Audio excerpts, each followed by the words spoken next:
Hello all welcome to federal political pulse.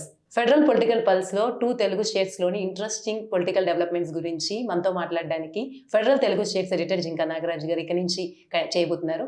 So ఈ రోజు మనం చేయబోతున్న టాపిక్ వచ్చేసి తెలంగాణలో జరుగుతున్నటువంటి లేటెస్ట్ పొలిటికల్ డెవలప్మెంట్గా చెప్పుకోవచ్చు. నిన్న మోడీ హైదరాబాద్కి రావడంతో తెలంగాణ బీజేపీ అనేది నెక్స్ట్ టార్గెట్ కాబోతుంది, అంటే నెక్స్ట్ ఖచ్చితంగా ఇటు విన్ అయ్యేటువంటి స్ట్రాటజీస్తో ముందుకు రాబోతుంది అనేటువంటి చర్చ అయితే మొదలైంది.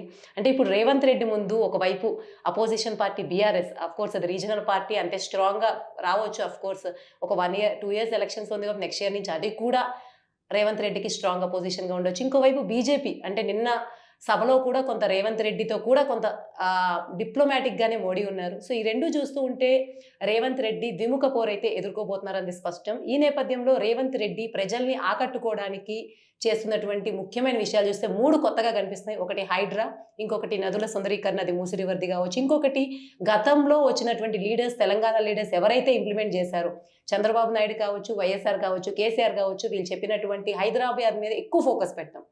అది హైటెక్ సిటీ దగ్గర నుంచి తర్వాత కేసీఆర్ కావచ్చు, వీళ్ళందరూ చేసింది. ఇప్పుడు రేవంత్ రెడ్డి దాని కొత్త ఫార్మాట్లో ఫ్యూచర్ సిటీ అని మాట్లాడుతున్నారు.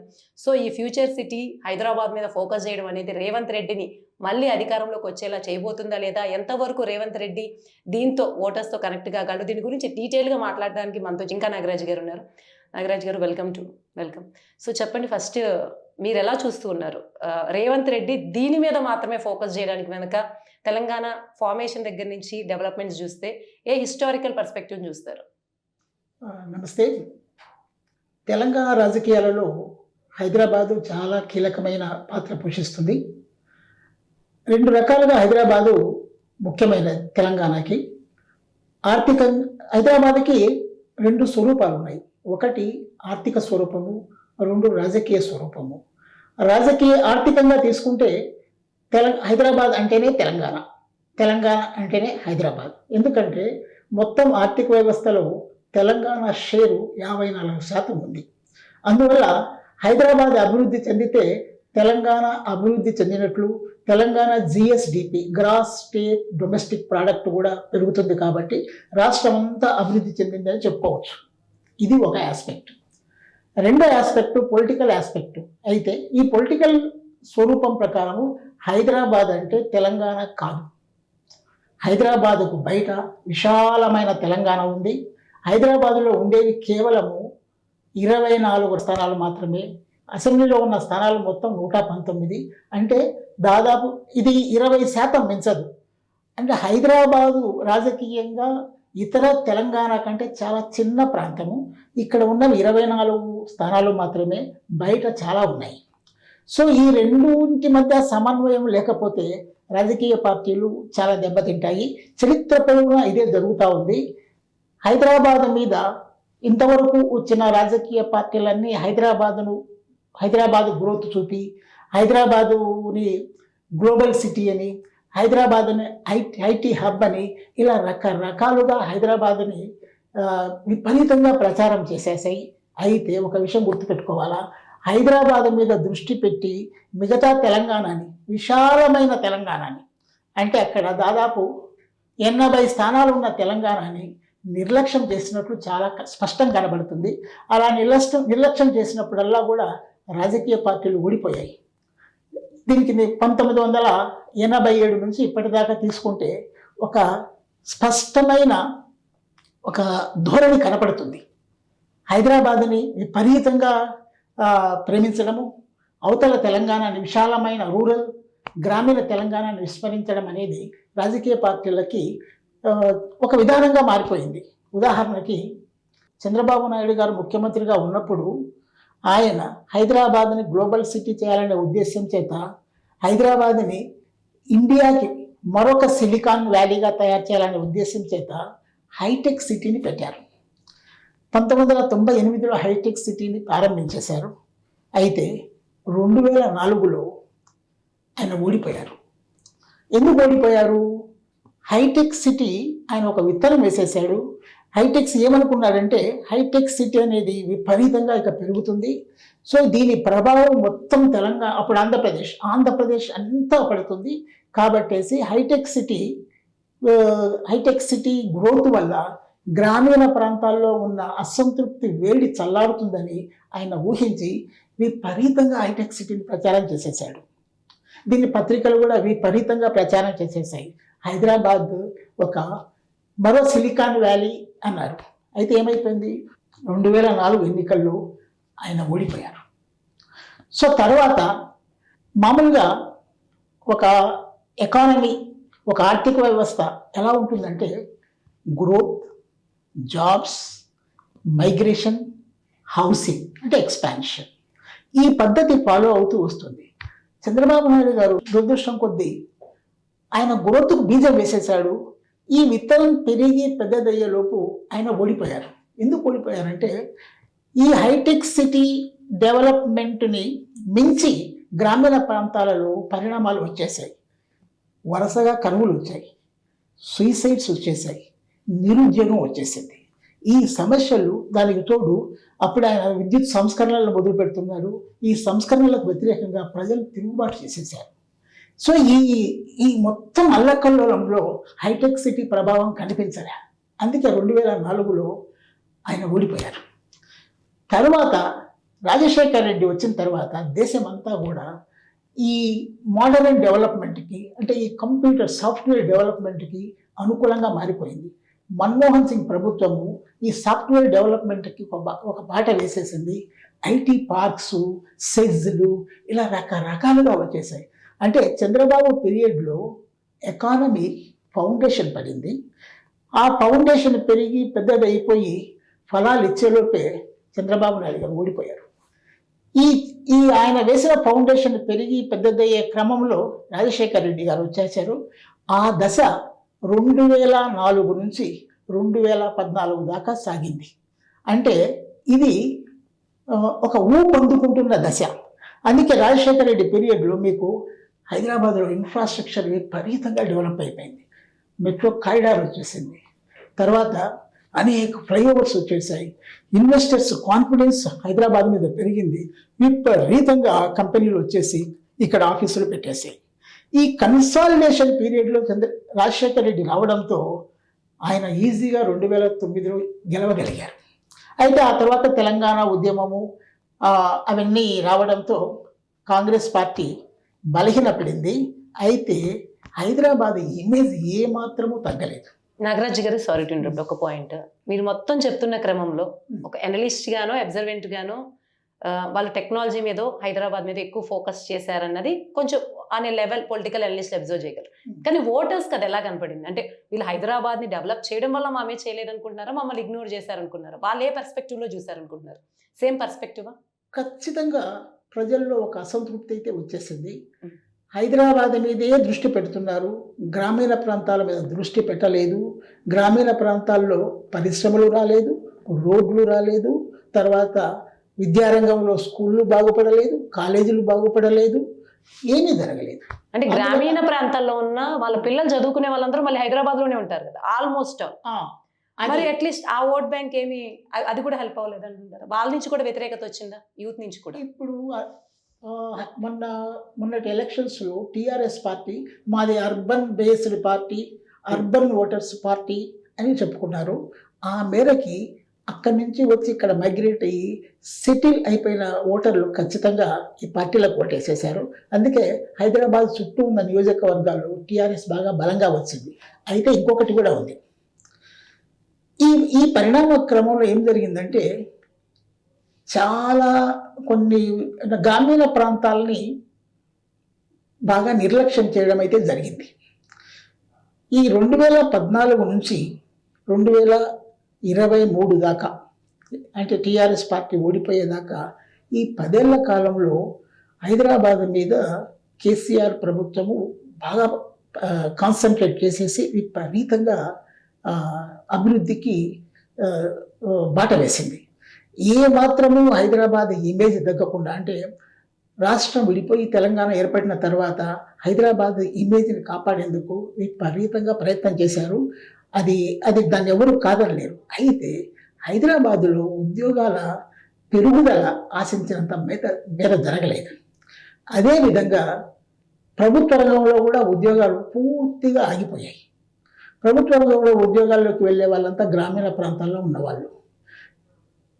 ఈ కేసీఆర్ ప్రభుత్వ 10 ఏళ్ల కాలంలో ఉద్యోగాల రిక్రూట్మెంట్ జరగనే లేదు. గ్రామీణ ప్రాంతాల్లో ఉన్న ప్రతి ఇంటి నుంచి ఒక విద్యార్థిని హైదరాబాద్కు వచ్చి ఏళ్ల తరబడి కోచింగ్ తీసేసుకుని వేల రూపాయల ఖర్చులు పెట్టి అదిగో రిక్రూట్మెంట్ వస్తుంది, ఇదిగో రిక్రూట్మెంట్ వస్తుంది అని ఎదురు చూసి లాస్ట్కి ఏమైపోయింది? బీఆర్ఎస్ గవర్నమెంట్లో అన్ని క్వశ్చన్ పేపర్స్ లీక్ అయిపోయాయి, మొత్తం పరీక్షలన్నీ క్యాన్సిల్ అయిపోయాయి. ఈ విద్యార్థులందరూ ఆ టైంలో ఇళ్ళకి వెళ్ళిపోయారు. ఇది బీఆర్ఎస్ని బాగా దెబ్బతీసింది. ఇలా వెళ్ళిపోయిన ప్రతి విద్యార్థి వాళ్ళ కుటుంబంలో ఒక పెద్ద క్రైసిస్ తీసుకొచ్చాడు. అది ఎదిగిన పిల్లలు ఉద్యోగాలు చేయాల్సిన వయసులో ఇంటికి వచ్చేసారు, నిరుద్యోగులుగా ఉన్నారు. ఈ క్రైసిస్ మొదలైంది. అంటే అర్బన్ డెవలప్మెంట్ మీద పెట్టిన దృష్టి రూరల్ డెవలప్మెంట్ మీద పెట్టలేదు.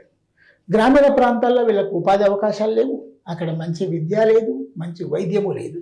హైదరాబాద్ ఏమో విపరీతంగా ఫోకస్లో ఉంది. సో ఈ మిస్ మ్యాచ్ అన్ని పార్టీలని దెబ్బతీసింది. మొదట దెబ్బతీసింది చంద్రబాబుని, రెండోసారి దెబ్బతీసింది బీఆర్ఎస్ గవర్నమెంట్ని. మధ్యలో రాజశేఖర రెడ్డి గవర్నమెంటు ఈ మిస్ మ్యాచ్కి బారిన పడకుండా ఉండేందుకు తెలంగాణ ఉద్యమం వచ్చేసింది. కాబట్టి అట్లా ఆయన కొంచెం కాంగ్రెస్ ప్రభుత్వం ఆ మేరకి ఈ చెడపే రాలేదు.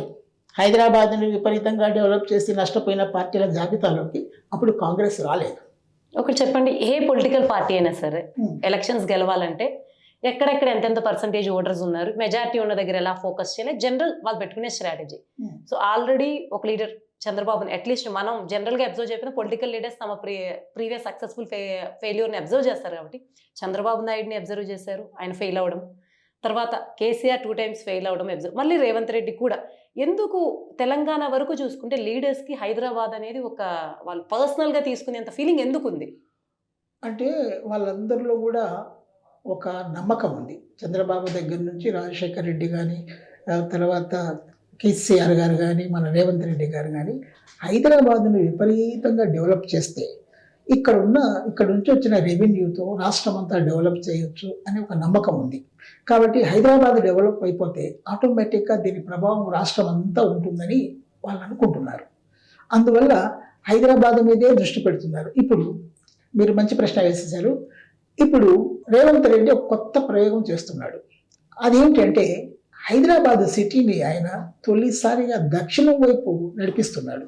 ఇప్పుడు ఫ్యూచర్ సిటీ అని, తర్వాత స్కిల్ యూనివర్సిటీ అని, తర్వాత ఇంకో విషయం ఏంటంటే ఈ high speed train corridor, bullet train corridor అని ఇవన్నీ కూడా శంషాబాద్ చుట్టూ ఆయన చూపిస్తున్నాడు. అంటే ఏం ఇంప్రెషన్ క్రియేట్ చేస్తున్నాడంటే తెలంగాణ క్యాపిటల్ అనేది హైదరాబాద్ కాదు, future city, Bharat future city, అదే రాబోయే మనకు తొందరలో తెలంగాణ క్యాపిటల్ అనే ఒక ఇంప్రెషన్ ఆయన క్రియేట్ చేస్తున్నాడు. ఈ మేరకు బాగుంది. ఇది ఒక కొత్త ప్రయోగం. ఎందుకంటే ఇంతవరకు ఇటు సైడ్ దక్షిణం వైపు హైదరాబాదు డెవలప్ అయ్యేందుకు ఓల్డ్ సిటీ పెద్ద అడ్డంకిగా ఉండింది. ఓల్డ్ సిటీ అంటే ఒక విధమైన భ్రమ ఉండింది. ఓల్డ్ సిటీలో ఇక్కడ సరైన వాతావరణం ఉండదని, కమ్యూనల్ హార్మనీ ఉండదని, ఇలా రకరకాలతో న్యూ సిటీలో ఉన్న వాళ్ళందరికీ ఓల్డ్ సిటీ అంటే భయం ఉండింది. ఇప్పుడు ఓల్డ్ సిటీ స్వరూపం మార్చుకుంటా ఉంది. అక్కడ పెద్ద పెద్ద హైరైజ్ బిల్డింగ్స్ వస్తున్నాయి, అక్కడికి ఫ్లైఓవర్స్ వచ్చేస్తున్నాయి, అక్కడికి మెట్రో వెళ్తూ ఉంది, అక్కడ పెద్ద పెద్ద మాల్స్ వస్తున్నాయి. న్యూ సిటీలో ఉన్న వాళ్ళందరూ బిర్యానీ అంటూ ఓల్డ్ సిటీకి వెళ్ళిపోతున్నారు. సో ఇప్పుడు ఓల్డ్ సిటీ అనేది ఒక శాపం, జింక్స్. దాన్ని దాటి హైదరాబాదు బెంగళూరు హైవే దక్షిణం వైపు వెళ్తూ ఉంది. ఇది ఒక గొప్ప పరిణామము. దీన్ని నమ్ముకుని ఈ పరిణామం ప్రభావం చాలా ఉంటుందని చెప్పేసి రేవంత్ రెడ్డి వచ్చే ఎన్నికల్లో తలపడాలనుకుంటున్నాడు. నాగరాజు, ఇంకోటి చెప్పండి. మీరు ఇందాక చెప్పారు వీళ్ళందరూ ఈ మోడల్ ఫాలో అవడానికి ఒకే ఒక కారణం హైదరాబాద్ ఒకదాన్ని డెవలప్ చేస్తే మిగిలిన. సో చంద్రబాబు నాయుడు తను హైటెక్ సిటీ చేసి దాని ద్వారా వచ్చిన ఇన్కమ్ ఏ ఏరియాస్ మళ్ళీ ఎంతవరకు డెవలప్ చేయగలిగారు? తర్వాత బీఆర్ఎస్ ప్రభుత్వం ఎంతవరకు డెవలప్ చేసింది అది సో కాల్ హైదరాబాద్ ద్వారా వచ్చే ఇన్కమ్? ఎస్, ఇది ఆసక్తికరమైన ప్రశ్న.